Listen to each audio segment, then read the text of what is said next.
तो एक व्यक्ति से मैं मिला, उसने फल का ठेला लगा रखा था। उसकी आंखें एकदम पथराई हुई थी। तो मैंने थोड़ा उससे बात की। मैंने कहा, दादा कहाँ से आए हो? तो कि भाई साहब मैं सिंध से आया। अच्छा, यहाँ कैसा चल रहा है? कि ठीक है भाई साहब। घर में कौन है? पत्नी है, 3 बच्चे हैं। तो मैंने कहा, यार आप आए क्यों? अच्छा सा परिवार है, 3 बच्चे हैं, बच्चियों पे तो फिर भी खतरा बहुत है, बच्चों पे क्या खतरा है? तो बोला, भाई साहब देखो, पत्नी से मैं बहुत ज़्यादा प्रेम करता हूँ और 3 बच्चे मेरे नहीं।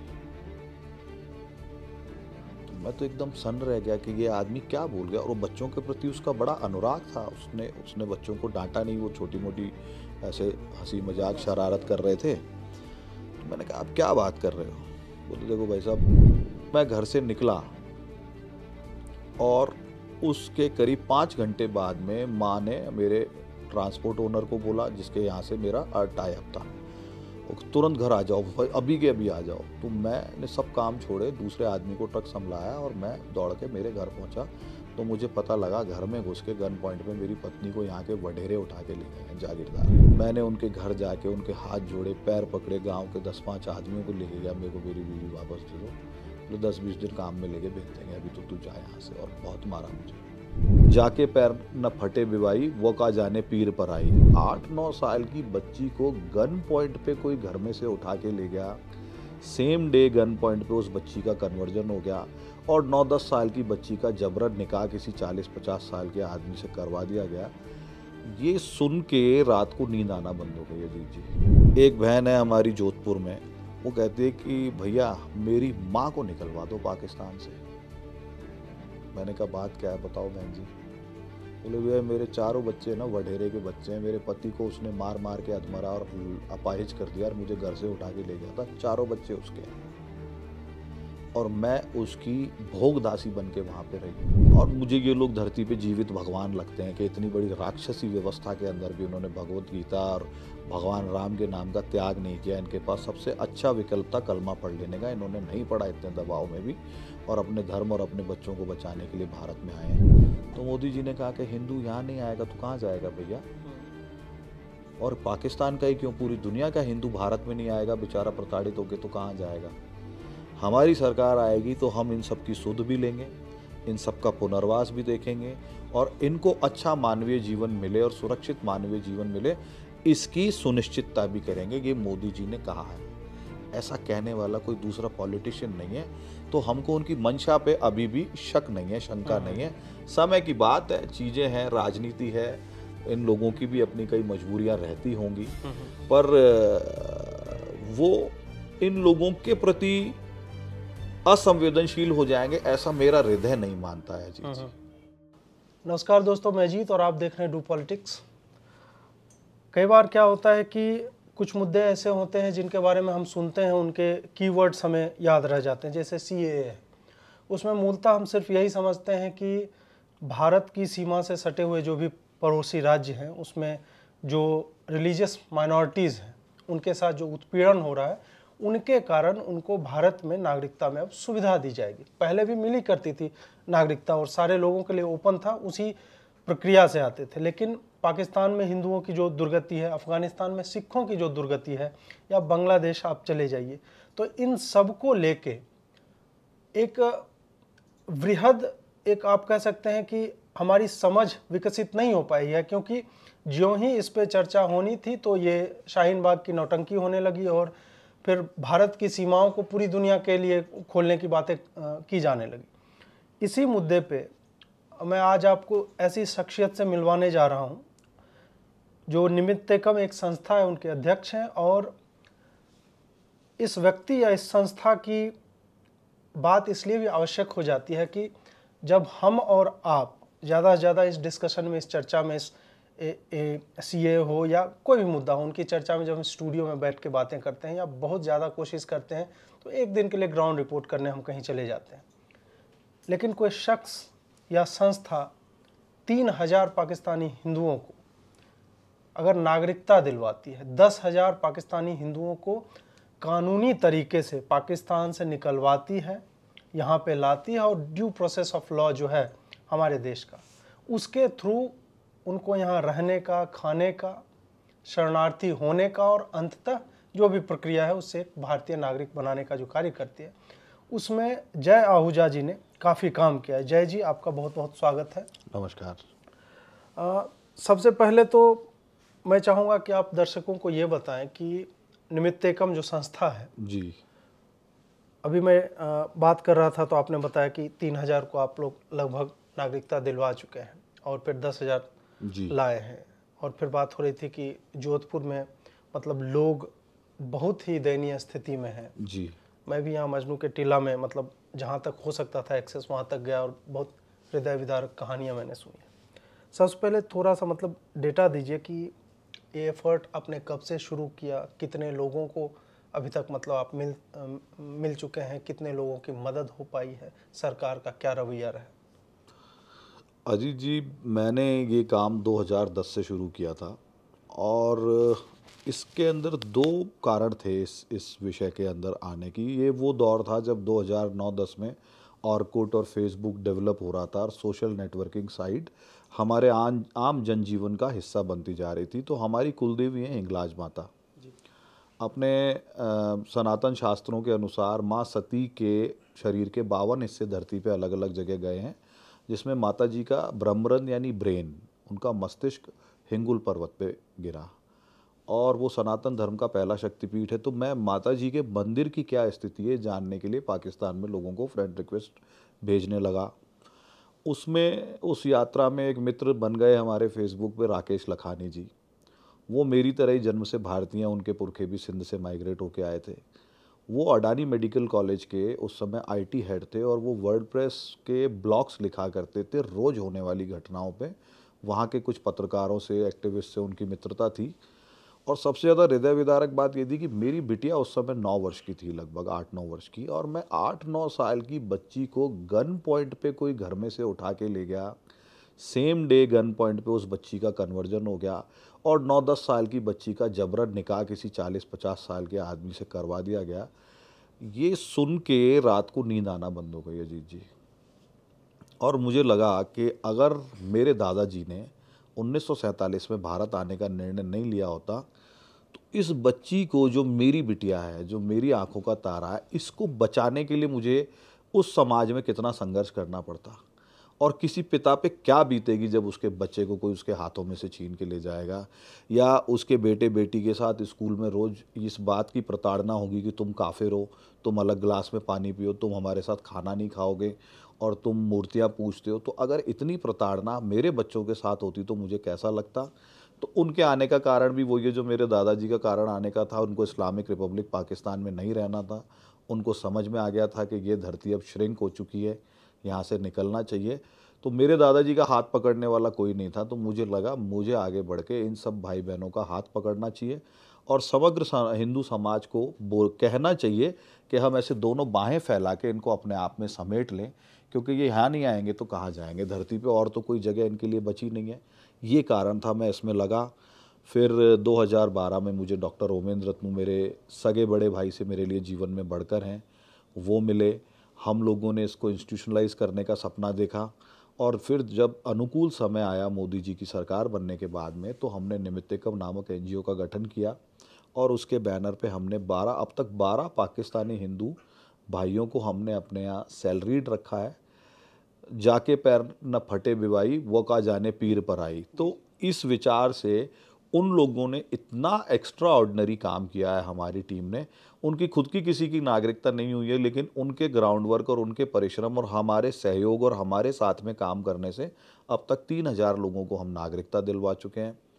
जो आपने कहा कि पाकिस्तान से 10,000 लोगों को निकाला, तो ये निमित्तेकम का काम वहीं से शुरू हो जाता है जब पाकिस्तान में बैठा हुआ कोई हिंदू सिख ये सोचता है कि मुझे भारत जाना है। वो तुरंत अपने किसी परिचित को, मित्र को, रिश्तेदार को फ़ोन करता है और भारतीय नागरिक की स्पॉन्सरशिप गारंटी का डॉक्यूमेंट के बिना भारत का वीज़ा एम्बेसी में अप्लाई नहीं किया जा सकता। इस्लामाबाद भारतीय दूतावास में अगर किसी को वीज़ा के लिए फ़ाइल लगानी है तो उसको भारतीय गारंटर चाहिए। वो गारंटी के कागज़ निमित्तेकम बनवाता है उसको गवर्नमेंट ऑफिसर से अटेस्ट करवाते हैं, उसको पाकिस्तान तक पहुंचवाते हैं लीगल तरीके से, और उन लोगों के वीज़ा के पेपर्स वहाँ पे फाइल करने के लिए उनको हम प्रेरित करते हैं।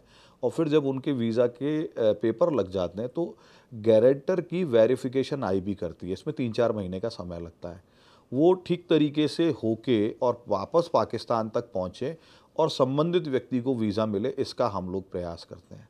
तो ऐसे जब कोई पाकिस्तान से निकलना चाहता है तो उसको हम फैसिलिटेट करते हैं, उनके रिश्तेदारों को मोटिवेट करते हैं, उनके गारंटी लेटर बनवाते हैं और पाकिस्तान भेजते हैं। ये एक प्राथमिक काम निमित्तकम का मैंने आपको बताया।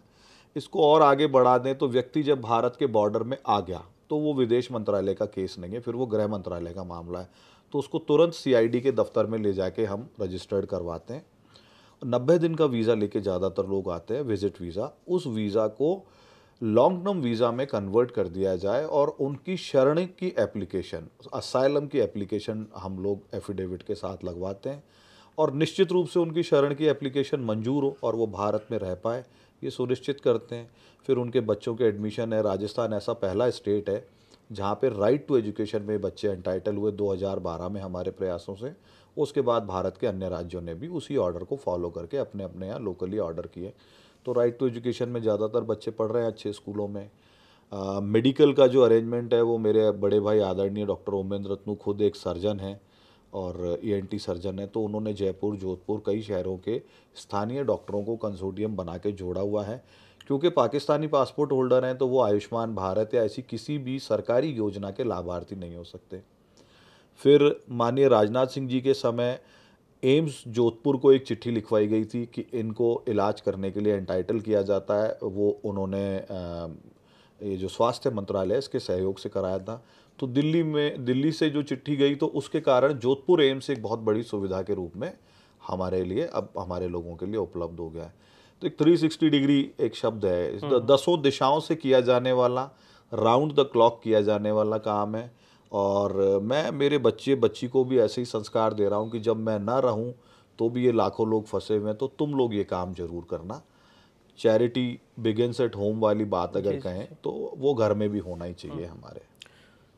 इतने केसेस आपने ये किए हैं, उन्हें मतलब अपने अंतिम परिणाम तक पहुंचाए हैं, तो इसमें से कई मामले ऐसे भी आए होंगे जो मतलब जाहिर सी बात है कि जिसके ऊपर बीतती है वो महसूस करता होगा, लेकिन एक व्यक्ति के तौर पे जब आपके सामने इस तरह की कहानियाँ आती होंगी कि किसी की बिटिया को खींच लिया, हम लोग पढ़ते हैं न्यूज़ में, और आप जब उन माताओं से मिलते होंगे या उस पिता से मिलते होंगे, कोई ऐसी कहानी जो आपको याद हो तो वो बताइए। मैं मतलब एक अंग्रेजी में शब्द होता है स्पीचलेस, या शब्दहीन हो जाते हैं हम, उनके निशब्द हो जाते हैं उनके पीड़ा के बारे में सोच के।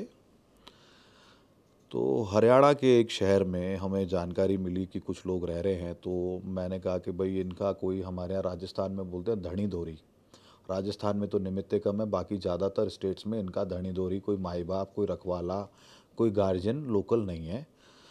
तो मैं हर जगह पे मैंने पहुंचने का प्रयास किया है, कम से कम उत्तर भारत में। तो मैं जालंधर भी गया हूँ, 300 परिवार वहाँ रह रहे हैं। हरियाणा के, मैं शहर का नाम इसलिए नहीं लूँगा क्योंकि मैं उस व्यक्ति को आइडेंटिफाई नहीं करना चाहता। तो हम मिले उनसे तो पता चला कि यहाँ फल फ्रूट के ठेले लगा रहे हैं, पास के एक पार्क में, सरकारी पार्क में टेंट लगा के रह रहे हैं। कुछ स्थानीय हिंदू एक्टिविस्ट उनकी सहायता भी कर रहे हैं थोड़ी थोड़ी रोजगार, रोजी रोटी के लिए। तो एक व्यक्ति से मैं मिला, उसने फल का ठेला लगा रखा था, उसकी आंखें एकदम पथराई हुई थी। तो मैंने थोड़ा उससे बात की, मैंने कहा दादा कहाँ से आए हो? तो कि भाई साहब मैं सिंध से आया हूँ। अच्छा, यहाँ कैसा चल रहा है? कि ठीक है भाई साहब। घर में कौन है? पत्नी है, 3 बच्चे हैं। मैंने कहा अच्छा अच्छा, तो ज़रा चलो बच्चों से मिलेंगे, चाय वाय पियेंगे आपकी झोपड़ी में। अरे भाई साहब वहाँ जगह ही नहीं। मैंने कहा हम सड़क ज़मीन पे बैठेंगे ना आपके साथ, मैं आपसे बड़ा थोड़ी हूँ, मैं भी तो कच्ची बस्तियों में ही रहता हूँ आपकी तरह। हालांकि मैं रहता भी हूँ, मैं हमारे भील समाज, मेघवाल समाज की बस्तियों में जाके ही रहता हूँ जोधपुर में, ज़्यादातर समय उनके बीच में ही निकलता है, मैं उनके बीच में बहुत सहज भी हूँ। और मुझे ये लोग धरती पे जीवित भगवान लगते हैं कि इतनी बड़ी राक्षसी व्यवस्था के अंदर भी उन्होंने भगवत गीता और भगवान राम के नाम का त्याग नहीं किया। इनके पास सबसे अच्छा विकल्प था कलमा पढ़ लेने का, इन्होंने नहीं पढ़ा इतने दबाव में भी, और अपने धर्म और अपने बच्चों को बचाने के लिए भारत में आए हैं।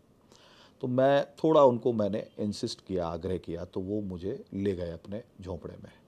एक 10 बाई 15 का झोपड़ा होगा, टेंट लगा हुआ था, बीच में एक चादर खींच रखी थी, उधर जो है भाभी जी ने छोटी सी अपना स्टोव की व्यवस्था कर रखी थी, और इधर एक खाट थी। तो हम दोनों खाट पे बैठ गए, बच्चे पास में थे, तो उन्होंने कहा जाओ तुम जरा खेलो बाहर। तो मैंने कहा यार आप आए क्यों? अच्छा सा परिवार है, 3 बच्चे हैं, बच्चियों पे तो फिर भी खतरा बहुत है, बच्चों पे क्या खतरा है? तो बोला भाई साहब देखो, पत्नी से मैं बहुत ज़्यादा प्रेम करता हूँ और ये तीनों बच्चे मेरे नहीं हैं। तो मैं तो एकदम सन्न रह गया कि ये आदमी क्या बोल गया, और वो बच्चों के प्रति उसका बड़ा अनुराग था। उसने उसने बच्चों को डांटा नहीं, वो छोटी मोटी ऐसे हंसी मजाक शरारत कर रहे थे। तो मैंने कहा आप क्या बात कर रहे हो? बोले देखो भाई साहब, ये हमारी रिश्तेदारी में दूर में मेरी पत्नी थी, और एक शादी में मैंने इसको देखा था, एक दोनों ओर की रिश्तेदारी की शादी थी। तो मैं मेरी माँ का इकलौता बेटा हूँ, तो मैंने मेरी माँ से कहा कि मुझे इसी से शादी करनी है।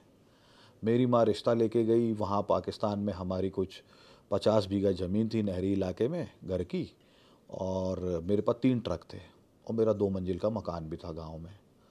तो मैं अच्छे से मेरी शादी हुई, मैं इनको लेके आया। वह मेरा काम ऐसा था कि 5 दिन बाद शादी के मैं अपना ट्रक लेके चला गया, क्योंकि मेरे को वचन दिया हुआ था, मैंने माल लोड करके पहुंचाना था मेरे को बलूचिस्तान। तो मैं घर से निकला, और उसके करीब 5 घंटे बाद में माँ ने मेरे ट्रांसपोर्ट ओनर को बोला, जिसके यहाँ से मेरा टाई अप था, वो तुरंत घर आ जाओ, अभी के अभी आ जाओ। तो मैंने सब काम छोड़े, दूसरे आदमी को ट्रक संभलाया, और मैं दौड़ के मेरे घर पहुँचा। तो मुझे पता लगा घर में घुस के गन पॉइंट पे मेरी पत्नी को यहाँ के वडेरे उठा के ले गए हैं जागीरदार। कौन से ले गए हैं वो भी सब खुल्लम खुल्ला लेके गए, तो डंके की चोट पे, तो ये भी छुपी हुई बात नहीं थी कौन ले गया। मैंने उनके घर जाके उनके हाथ जोड़े, पैर पकड़े, गांव के 10-5 आदमियों को लेके गया, मेरे को मेरी बीवी वापस दे दो। बोले 10-20 दिन काम में लेके भेज देंगे, अभी तो तू जा यहाँ से। और बहुत मारा मुझे। अब एक बात तो मेरे मन में ये थी, मेरे मन में तो नहीं थी, लेकिन एक मेरे पास विकल्प ये था कि मैं इस आधार पे मेरी पत्नी को छोड़ दूं, पर उसकी तो कोई गलती नहीं थी। अगर मेरी पत्नी सुंदर है तो हर व्यक्ति अच्छी सुंदर घरेलू स्त्री से शादी करना चाहता है, तो मैंने इसलिए शादी की। ये घटना की लगातार पुनरावृत्ति हुई, और उस व्यक्ति के 3 बच्चे नहीं थे, इसलिए वो भारत आया था। वो तीनों उसको पिता बोल रहे थे, लेकिन तीनों उसके बच्चे नहीं थे। इस इतनी कठोर परिस्थितियों में कोई अपने धर्म को, और दबाव एक ही था कि कलमा पढ़ ले, पीछा छोड़ देंगे तेरा। ऐसी कई घटनाएं हैं। जयपुर में एक डॉक्टर साहब है, मैं उनका नाम नहीं लूंगा, आधी रात को हैदराबाद शहर से अपना घर बंद करके जो हाथ पड़ा वो लेके निकले, अपनी बच्ची को, अपनी पत्नी को बुर्का पहना के, खुद उसी तरीके का गेटअप बना के, और पूरी रात ड्राइव करके लाहौर पहुंचे। 3 महीने लाहौर में पड़े रहे। 16 साल की बच्ची अगले दिन सुबह उठने वाली थी, सूचना मिल गई। अजीत जी, हमको कोई बोले ना अभी आप जहाँ रह रहे हैं कि इस मोहल्ले को अभी के अभी खाली करना पड़ेगा, तो हमारे पैर के नीचे से ज़मीन निकल जाएगी। लोग देश छोड़ के आ रहे हैं। जी। एक बहन है हमारी जोधपुर में, वो बार बार कहती थी कि जय भैया जब भी आए मुझे उनसे मिलना है। वो आई थी 2018 में। मुझे सूचना मिली, तो मैंने कहा उन बहन जी को कहो कि आज मैं भोजन उन्हीं के यहाँ करूँगा, खाना उनके यहाँ ही खाऊँगा। तो बोले कि भैया वो आपको बोल रहे हैं, मैं अकेले में बात करूँगी भाई साहब से। मैंने कहा हमारी बहन है, अकेले में बात करना चाहेंगे तो कर लेंगे, आप लोग 2 मिनट बाहर रुक जाना। और हैं तो सब टीन टाट की झोंपड़ियाँ ही। तो हम चले गए भाई साहब वहाँ। वो कहती है कि भैया मेरी माँ को निकलवा दो पाकिस्तान से। मैंने कहा बात क्या है बताओ बहन जी। बोले भैया मेरे 4 बच्चे ना वढेरे के बच्चे हैं, मेरे पति को उसने मार मार के अधमरा और अपाहिज कर दिया, और मुझे घर से उठा के ले गया था। 4 बच्चे उसके हैं, और मैं उसकी भोग दासी बन के वहाँ पर रही हूँ। और मैं चारों बच्चों को बचा के यहाँ ले आई हूँ। मेरे पति की तो हालत ऐसी है कि वो तो बेचारा चल भी नहीं सकता, अब उसका तो जो होगा हमारे हाथ में नहीं है। लेकिन मेरी माँ के पीछे पड़ गए हैं वडेरे के सब आदमी, और मेरी माँ गांव-गांव में मारी मारी फिर रही है, 65 साल की बुढ़िया, और उसको वीज़ा दिलवा के निकाल दो, मैं आपके पैर धो के पीऊँगी, मुझे आपसे ये बात करनी थी। अंतहीन वेदना है अजीत जी, हम कितनी पूरी रात भी बात करें तो बातें ख़त्म नहीं होंगी अजीत जी। यही शायद कारण है कि इसी तरह की कहानियाँ आती हैं तो हम सीए की मतलब अमेंडमेंट उस एक्ट में लाने की कोशिशें होती है। तो इसका थोड़ा हिस्टोरिकल पर्सपेक्टिव समझाइए कि अजीत जी, ये सिटीजनशिप एक्ट वो कमिटमेंट है जो भारत की पहली सरकार ने किया था। 1950 में नेहरू लियाकत समझौता हुआ, जिसमें अलग अलग विषयों पे बहुत सारी बातें हैं, लेकिन उसमें दोनों देशों की सरकार ने और दोनों प्रधानमंत्रियों ने ये माना कि यदि भारत का माइनॉरिटी मुस्लिम पाकिस्तान जाना चाहेगा तो पाकिस्तान की सरकार उसको अनिवार्य रूप से शरण देगी और प्राथमिक आधार पे प्रेफरेंशियल सिटीजनशिप की व्यवस्था करेगी। यही बात भारत की सरकार ने भी मानी कि अगर अभी भी किसी को लगता है कि हमसे 47 में गलत निर्णय हो गया और हमें भारत आ जाना चाहिए था, वहाँ के माइनॉरिटी हैं, तो भारत सरकार उनको अनिवार्य रूप से शरण देगी, साथ ही उनके लिए कोई प्रेफरेंशियल सिटीजनशिप की व्यवस्था भी करेगी। आप लंदन से आने वाले आदमी को, अमेरिका से आने वाले आदमी को और कहीं यूरोप से आने वाले आदमी को और अविभाजित भारत के नागरिक को एक श्रेणी में नहीं रख सकते, वो हमारे ही भाई बहन है, कल ही तो लाइन खींची है। तो इस आधार पे 1953 में एक पार्लियामेंट्री कमेटी बनी। उस कमेटी की फाइंडिंग्स, उस कमेटी का काम था सिटीजनशिप एक्ट को लिखना, ड्राफ्ट करना। उस कमेटी की फाइंडिंग्स में भी आया कि पाकिस्तान में बेहद मार्मिक स्थिति है और वहाँ पे माइनॉरिटीज़ के ऊपर बहुत तेज़ी से जुल्म जातियाँ जारी हैं। उस आधार पे एक क्लॉज रखा गया नेचुरलाइजेशन का, प्राकृतिक रूप से भारत का नागरिक बनने का किसको अधिकार है। उस क्लॉज की प्रथम शर्त है सेक्शन 5(1)(a). सेक्शन 5(1)(a) ये कहता है कि यदि आप पाकिस्तान की माइनॉरिटी हैं, अल्पसंख्यक हैं वहाँ के, आप भारत में 7 वर्षों से रह रहे हैं और आपके पास ये प्रमाण है कि आप खुद या तो 47 से पहले पैदा हुए हैं या फिर आपके माता पिता 47 से पहले अविभाजित भारत के नागरिक थे, तो आपको प्रेफरेंशियल सिटीजनशिप लेने का अधिकार है। सिटीजनशिप एक्ट की ज़रूरत इसलिए पड़ी कि अब जो लोग हैं उनके पास ये प्रमाण नहीं है कि 47 से पहले उनके पिताजी पैदा हुए थे, तो वो 12 साल वाले बाय रजिस्ट्रेशन वाले नॉर्मल सिटीजनशिप वाले क्लॉज में चले जाते हैं। उससे उनकी और उनके बच्चों की जीवन नर्क हो जाता है और उनको बहुत लंबे समय इंतजार करना पड़ता है। तो हमने भारत सरकार से सिटीजनशिप अमेंडमेंट एक्ट में यही आग्रह किया था कि आप ये 1947 वाली शर्त को हटवा दीजिए और इन लोगों को एक ही समय नागरिकता मिल जाए, ऐसी व्यवस्था कीजिए पूरे परिवार को। तो 7 वर्ष को घटा के 5 वर्ष कर दिया और ये 47 वाली जो 1947 से पहले जन्म वाली जो शर्त थी, इसको सिटीजनशिप एक्ट में हटा दिया। दूसरा जिस पे बवेला हो रहा है कि एक्सपायर्ड पासपोर्ट पे भी नागरिकता ले सकते हैं, तो भैया पाकिस्तान एम्बेसी को अरबों रुपए पासपोर्ट रिन्यूअल के भारत का अंदर रहने वाला व्यक्ति क्यों दे जब उसको पाकिस्तान वापस लौटना ही नहीं है। तो नागरिकता त्यागपत्र प्रमाण के पत्र के नाम पे हजारों लाखों करोड़ों रुपए पाकिस्तान एम्बेसी को कोई क्यों दे जब उसको भारत में ही रहना है और भारत से लौटना ही नहीं है। शिवराज पाटिल जी के समय ये अरेंजमेंट सेम हुआ था कि जिन लोगों को 7 वर्ष से अधिक भारत में आए हुए हो गए 2004 से 6 के जब नागरिकता की विंडो खोली गई थी, उनको पासपोर्ट रिन्यूअल की कोई आवश्यकता नहीं है, वो कलेक्ट्रेट में जाके एक एफिडेविट दें और पासपोर्ट सरेंडर कर दें। इसी प्रकार का एक ऑर्डर 2014 में माननीय राजनाथ सिंह जी ने भी किया था, जिसकी मेरे पास पे देखिए कॉपी है। ये ऑर्डर होता है 17 नवंबर 2014 को। इसमें भी ये बात 6 नंबर कॉलम के अंदर कही गई है, आपको मैंने दिया है, आप स्कैन करके दर्शकों को दिखाइएगा। और फिर इसी का क्लेरिफिकेशन 2016 में जब माननीय राजनाथ सिंह जी ने हम लोगों के आग्रह पे, जो नागरिकता देने के अधिकार केंद्रित हैं भारत के गृह सचिव के पास, हमारे आग्रह पे शिवराज पाटिल जी की तरह ही दोबारा से नागरिकता देने के अधिकार 2 साल के लिए कलेक्टरों को दिए।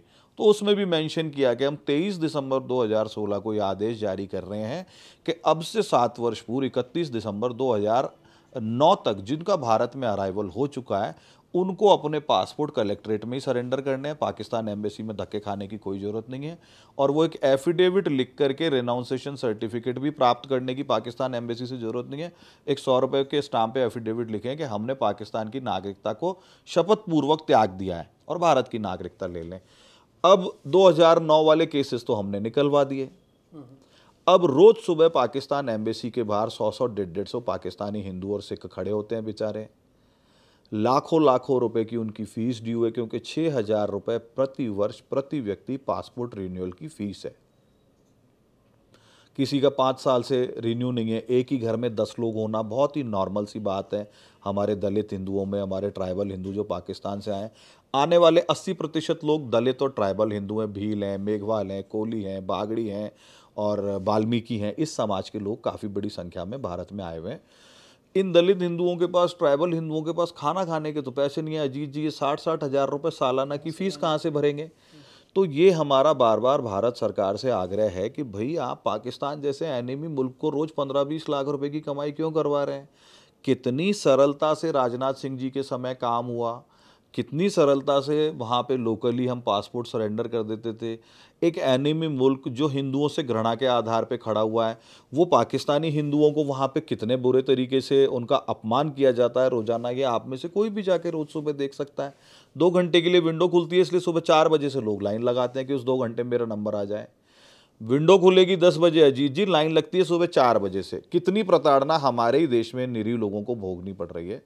ये अभी हमारा करंट विषय है कि सीए में किसी स्ट्रेटेजिक रीजन से समय लग रहा होगा, कोई बात नहीं, पर जो ऑर्डर कांग्रेस की सरकार कर चुकी है पासपोर्ट सरेंडर 7 ईयर्स बिफोर वालों का कलेक्ट्रेट में हो सकता है, जो ऑर्डर माननीय राजनाथ सिंह जी कर सकते हैं, उस ऑर्डर के सपोर्ट में मैंने जयपुर कलेक्टर को एक प्रतिवेदन दिया। राजस्थान सरकार को फॉलोअप करके उसको दिल्ली भिजवा दिया। आज देखिए 1 वर्ष का समय हो गया। 18 अगस्त 2020 की ये सरकारी चिट्ठी है मेरे प्रतिवेदन पे, जो एमएचए में आई हुई है, और इसके ऊपर मिनिस्ट्री ऑफ होम अफेयर्स 1 साल से एक निर्णय नहीं कर रहा, जिसमें पूरा बैकग्राउंड जयपुर कलेक्टर और राजस्थान सरकार के गृह सचिव की ओर से लिख करके आया है बाकायदा, कि पूर्व में भी ऐसा कर चुके हैं। इसलिए अभी भी आपसे आग्रह करते हैं कि ऐसा कर दिया जाए, लेकिन उस बात पे कोई भी सुनवाई नहीं है। ये अभी हमारे लिए बहुत ही दुख का विषय बना हुआ है। तो अभी प्रेजेंट में एक तो ये मुद्दा आप बता रहे हैं, उसके अलावा आपको ये जो सीए आया है, एक तो इम्प्लीमेंट अभी तक नहीं हुआ। ये बहुत बड़ा घोर पीड़ा का विषय है हमारे लिए। लेकिन हो सकता है कि कोरोना के कारण सरकार की प्राथमिकताएं अभी शायद बदली नहीं, प्राथमिकताओं का विषय नहीं है इसमें। देखिए क्या है, सिर्फ नियमावली बदल के और वेबसाइट पे अपलोड करनी है बस। अभी आप अगर एमएचए की वेबसाइट पे जाएंगे, होम अफेयर्स की वेबसाइट पे, उसमें आप सिटीजनशिप वाले क्लॉज को देखेंगे तो उसमें आपको सिटीजनशिप वाला कॉलम खुलते ही कहेगा कि 1955 के नागरिकता अधिनियम के तहत आप किस सेक्शन में फॉल करते हैं, उसमें अपना पेपर फाइल करें।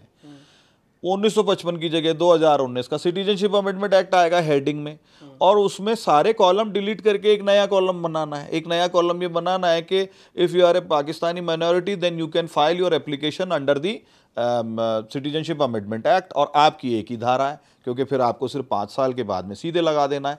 तो वो वाला अभी तक डेवलप नहीं हुआ। तो इतना कॉम्प्लेक्स नहीं है। जब आप संसद में दोनों सदनों में पास करा सकते हैं, तो नियमावली 2 साल से 1.5 साल से नहीं बन रही है। सरकार बार बार राष्ट्रपति जी से एक्सटेंशन मांग रही है।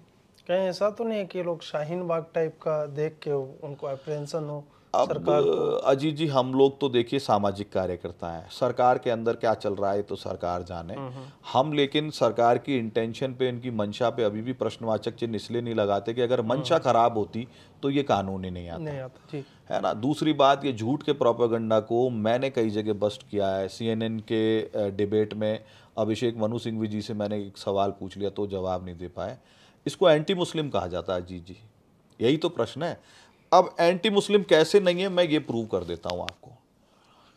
जितने भी लाभार्थी हैं कैटेगरी ऑफ बेनिफिशियरी, उसमें कोई रद्दोबदल नहीं है। वो नेहरू जी के एक्ट की ही बेनिफिशियरी आज तक चले आ रहे हैं। मोदी जी की सरकार ने बेनिफिशरीज में न तो एक भी शब्द जोड़ा है, न एक भी शब्द हटाया है। अगर ये लॉ एंटी मुस्लिम है तो फिर नेहरू ने एंटी मुस्लिम लॉ क्यों बनाया 1955 में? पहला पॉइंट। दूसरा पॉइंट है, टेरिटोरियल चेंजेस नहीं है, भौगोलिक परिवर्तन भी नहीं है। भारत में आपकी जानकारी में जो बर्मा कन्फ्लिक्ट के अंदर बर्मीज हिंदू भी बड़ी संख्या में आए, उनके लिए कोई रिलीफ भारत सरकार ने अनाउंस की क्या? नहीं की। भूटान से 15 साल से 1 लाख हिंदू भारत में आके शरणार्थी बन के बैठे हुए, उन्होंने राजाशाही के विद्रोह में बढ़ चढ़ के हिस्सा लिया था, तो भूटान की राजाशाही से कन्फ्लिक्ट हुआ, वो भारत में आ गए शरण लेने के लिए। उन 1 लाख हिंदुओं के लिए कोई बात है क्या? श्रीलंका से तमिल हिंदू बड़ी संख्या में आके तमिलनाडु में रह रहे हैं, उनकी कोई बात है। यानी भारत सरकार ने अफगानिस्तान और पाकिस्तान, ये मूल एक्ट में लिखा हुआ है, पूर्वी पाकिस्तान के उत्तराधिकार में बांग्लादेश बना है, इसलिए उनको नेचुरल बेनिफिशियरी माना जाता है। तो भारत सरकार ने पूर्वी पाकिस्तान ऑब्लिक बांग्लादेश, एक ही बात है, पश्चिमी पाकिस्तान यानी आज का पाकिस्तान और अफगानिस्तान की टेरिटोरी फिक्स की थी नेहरू जी की सरकार ने, उन्होंने इसमें भी छेड़छाड़ नहीं की है। तो ये एंटी मुस्लिम कैसे हुआ, इसका किसी के पास जवाब नहीं। अभिषेक मनु सिंघवी जी कहते हैं कि जिस सेक्शन 51A की ये लोग बात करते हैं वो इंडिजीनियस लोगों के लिए। तो मैंने कहा आदरणीय है, आपकी सरकार 50-55 साल रही है भारत में, सेक्शन 51A जो पाकिस्तानी और अफगान माइनॉरिटीज़ को एड्रेस करता है, उसमें आपने एक नागरिकता सिंगल किसी मुसलमान भाई को वहाँ से माइग्रेटेड को दियो इंडिजीनियस मान के, तो कृपया बताइए। बोले तो डेटा चेक करना पड़ेगा। तो भाई झूठ बोलने आते हो, तुम्हारे पास डेटा है ही नहीं, हमारे पास डेटा है, हम चुनौती दे रहे हैं, एक की भी नहीं करिए, ढूंढ के बता दो आप, अगर करियो तो हम ये काम करना हमेशा के लिए छोड़ देंगे। एक जो बात हम लोग कर रहे थे कि बच्चों की सिटीजनशिप, हाँ, ये policy of discrimination Sonia Gandhi ji के समय तो ये लागू हुई थी कि ये सारे के सारे कागज जो स्पॉन्सरशिप के हैं उसको गजटेड ऑफिसर से अटेस्ट कराना पड़ेगा, और गजटेड ऑफिसर अटेस्ट ही नहीं करेगा, वो अपनी सेल्फ अटेस्टेड कलर्ड आईडी भी देगा। अच्छा, तो ये अभी भी चल रहा है। अब इतना ही नहीं होता, गजटेड ऑफिसर को आईबी वाले फ़ोन करके डराते भी, हाँ भाई डॉक्टर साहब आप ही ने दिए गया इसके ऊपर अटेस्टेशन। तो डॉक्टर साहब कहते हैं भैया मैं किस चक्कर में फंस गया। तो एक अधिकारी 6 महीने से ज़्यादा हमारे पास चलता नहीं है। अच्छा, इतने में 2-4 फ़ोन आके वो डर के भाग जाता है। इसी प्रकार से पाकिस्तान की सरकार ने और एम्बेसी ने भी एक काम किया है। भारत के लॉ के हिसाब से सेक्शन 51E और 51D में बालिग और नाबालिग बच्चे जिनके माता पिता को भारतीय नागरिकता मिल गई है, उनको भारतीय नागरिकता 7 वर्ष बाद प्राप्त करने का अधिकार है। हमने ऐसे में कोई 50 बच्चों की फाइलें लगाई हैं, वो फाइलें अप्रूव भी हो गई। उनको ये कहा गया कि भाई 2009 के बाद अराइवल है तो आप अपना पासपोर्ट दिल्ली में सरेंडर करवाइए और वहाँ से नागरिकता त्यागपत्र प्रमाण पत्र रिनाउंसिएशन सर्टिफिकेट पाकिस्तान एम्बेसी से लाइए। पाकिस्तान एम्बेसी ये कहती है कि बच्चे के लिए माता पिता को पासपोर्ट सरेंडर करने का अधिकार नहीं है। ये उन्होंने 1-1.5 साल पहले चेंज किया है। अच्छा, ये बच्चा 21 साल का हो, फिर ये पाकिस्तान जाए, वहाँ पर अपना आईडी बनवाए, पहचान पत्र, फिर ये वापस आया और हमें ये बताया कि मैं free will say Pakistani citizenship छोड़ रहा हूँ, तो हम इसका पासपोर्ट सरेंडर करेंगे। अब अजीत जी, हमने 12 साल के बच्चों की नागरिकता के पेपर कंप्लीट करा के और सरेंडर लेटर निकलवा दिए, लास्ट स्टेप बचा है। हमने 14 साल के बच्चों के निकलवा दिए।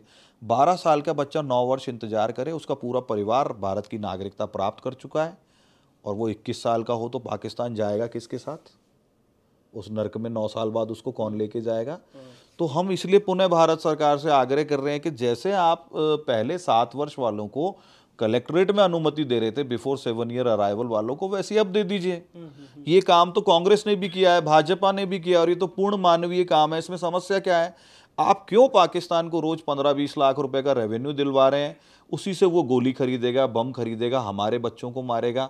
तो ऐसा काम भारत सरकार के नाक के नीचे हो रहा है। रोज गरियाए जा रहे हैं वहाँ पे हिंदू और सिख, उनको कुत्ते की तरह खदेड़ा जा रहा है। तो ये हमारा बार बार आग्रह है कि राजस्थान सरकार ने एक चिट्ठी भेजी हुई है, वो हालांकि हमने ही फॉलोअप करके भिजवाई है, प्रोसीजर से वो निकल के आई है। उस चिट्ठी का आपको जवाब देना है। पूरे भारत में जितने भी पाकिस्तानी हिंदू रोज बस पकड़ के, ट्रेन पकड़ के, कोई छत्तीसगढ़ से, कोई महाराष्ट्र से, कोई मध्य प्रदेश से धक्के खाते हुए, राजस्थान से, हरियाणा से, पंजाब से धक्के खाते हुए पासपोर्ट सरेंडर करने आ रहे हैं, उन सब की पीड़ा हर लीजिए ना एक चिट्ठी निकाल के, और ट्रैक रिकॉर्ड मौजूद है। हम नई चीज़ तो कुछ मांग ही नहीं रहे हैं। जय जी, मेरी उम्मीद है कि आप लोग जिस तरह से लगातार संघर्ष कर रहे हैं एक तरह से कि कुछ पॉइंटर्स इंक्लूड करवाए जाएं, या कुछ जो गवर्नमेंट के लेवल पे ऑर्डर निकालने से अगर कलम के एक स्ट्रोक से इतने हज़ारों बच्चों की ज़िंदगियां जो है बेहतर हो सकें, बिल्कुल हो सकता है। इतने हज़ारों हिंदू, सिख या जो भी माइनॉरिटीज़ इन देशों में मूलतः हिंदू और सिख ही हैं, उनके जीवन में बदलाव आ सके, और उनको मतलब एक तरह से मतलब हमारे पास अगर जगह है, हम उनको अपना सकते हैं, उनको एक सम्मानित ज़िंदगी दे सकते हैं। आपने कहा कि मतलब बताइए 50 बीघा जिसके पास ज़मीन हो, एक अच्छा ट्रांसपोर्टेशन का बिजनेस चल रहा हो, अपना घर हो, और उसके साथ जब इस तरह की घटनाएं होती हैं और वो जाएगा तो जाएगा कहाँ? वस्तुतः अब मेरे विचार में सरकार को तो ये चाहिए था कि एक लाइन ये भी लिखते ये अमेंडमेंट एक्ट में कि नेचुरल होम जो है हिंदू धर्म और उसके अंग प्रत्यंग जो भी हैं उससे निकले हुए धर्म या पंथ हैं उनका नेचुरल होम होना चाहिए। जैसे इजराइल, ज्यूज जहाँ भी होंगे वो इजरायली होंगे। देखिए, मैं मंशा पे प्रश्न चिन्ह नहीं लगाता हूँ, इसीलिए मैं आपको एक, आपने बहुत सुंदर बात मुझे याद दिला दी। 2012-13 की बात है, 13 की बात है। माननीय प्रधानमंत्री जी कैंपेन कमेटी के हेड हो गए थे, प्रधानमंत्री पद के उम्मीदवार डिक्लेयर नहीं हुए थे। हमारी आवाज़ शायद दीपक चौरसिया जी सुनते होंगे, हम तो छोटा बड़ा हल्ला तो हम मचाते ही रहते थे तब भी कि बचाओ हमारे लोगों को।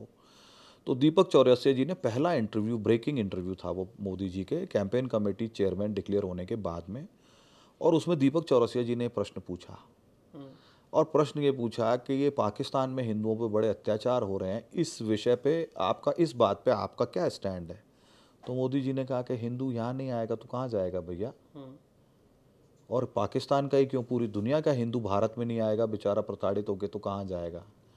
हमारी सरकार आएगी तो हम इन सब की सुध भी लेंगे, इन सब का पुनर्वास भी देखेंगे, और इनको अच्छा मानवीय जीवन मिले और सुरक्षित मानवीय जीवन मिले, इसकी सुनिश्चितता भी करेंगे। ये मोदी जी ने कहा है, ऐसा कहने वाला कोई दूसरा पॉलिटिशियन नहीं है।